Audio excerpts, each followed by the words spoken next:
началом съезда никакого волнения. Сегодня делегаты избирают нового муфти республики, его зама, а также главного казы республики. Но до начала заседания никаких интервью. Все уже после оглашения результатов.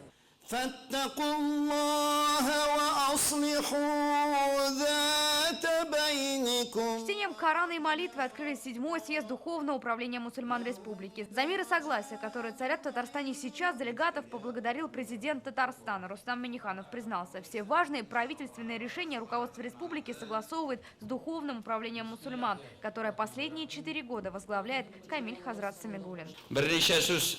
Камиль Хазрат турында әйтәсе килә.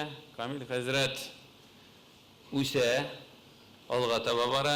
Менә күп кенә яңалыклар. Әлбәттә, эшләребез бик күп. Шуңа күрә мин ышанам. Безнең мөфтигә, әгәр дә без ышанып Действующий муфти Татарстана единственный кандидат на эту должность. Напомним, что Камилю Хазрату Самигуллину чуть больше 30. Окончил исламские вузы и медресе в Стамбуле. За 4 года его работы в республике появилось 50 новых мечетей, работают 9 медресе и исламский институт. Дум движется в правильном направлении, отметил Рустам Минниханов, а делегаты выразили солидарность своими голосами. Единогласно Камиль Хазрат Самигуллин был избран муфтием Татарстана.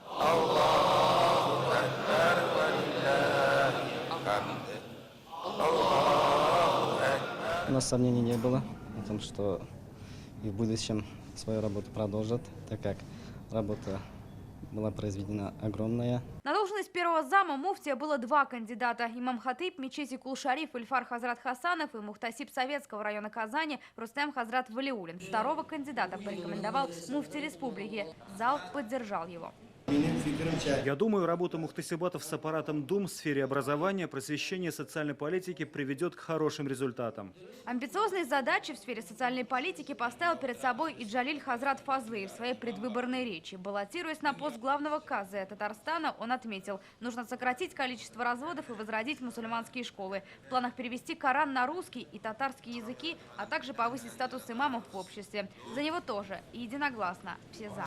Также в ходе съезда внесли изменения в устав Дум Татарстана и наградили лучших имамов мечетей путевками в хадж. В ближайшее время изберут остальных замов муфтия республики и уже начнут работу, конечно, не в новом, но обновленном составе. Адель Ламиц, Игорь Романов, ТНВ, Казань.